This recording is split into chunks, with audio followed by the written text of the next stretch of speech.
Taas kamay kung ikaw ay anak ng Diyos. Ops, nakita ko yun ha. At nakikita yon ng Diyos. Ngayon, kung itinuturing mo ang sarili mo na anak ng Diyos, walang kokontra sa'yo. Dahil nakikita yan sa bunga at sa gawa mo. Narito ang tatlong bagay na huwag mong gawin sa kapwa mo kung itinuturing mo ang sarili mo na anak ng Diyos. Number 1, huwag mong maliitin o hiyain ang dignidad ng iba.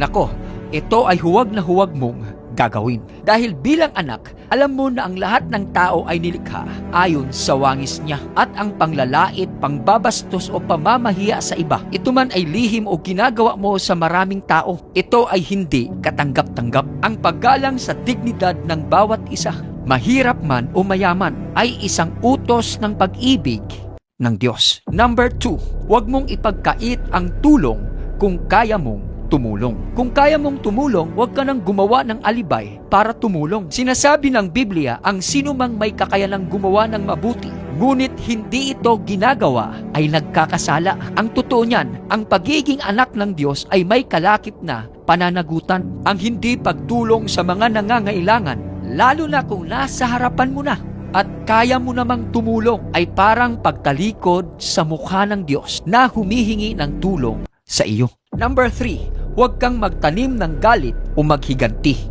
Wala na sa atin yung kasabihang, lintik lang ang walang ganti. Hindi mo maaaring sambahin ang Diyos na mapagpatawad kung ang puso mo ay puno ng puot at pagnanais na gumanti sa mga tao na nagkasala sa iyo. At ito ang totoo, ang pagpapatawad ay hindi option. Bukas siguro kita patatawarin, huwag ngayon. Nako, hindi na ganito ang mindset ng anak ng Diyos. At ang katunayan niyan, ang pagpapatawad ay isang pagkakilanlan na ikaw ay tunay na anak ng Diyos. At ang paghihiganti ay pagsasara ng pinto ng biyaya, hindi lang sa kanila, kundi sa sarili mong kaluluwa. Kapatid, tatandaan mo ito, ang pag-ibig ng Diyos ay hindi pwedeng paghiwalayin sa pag-ibig mo sa kapwa.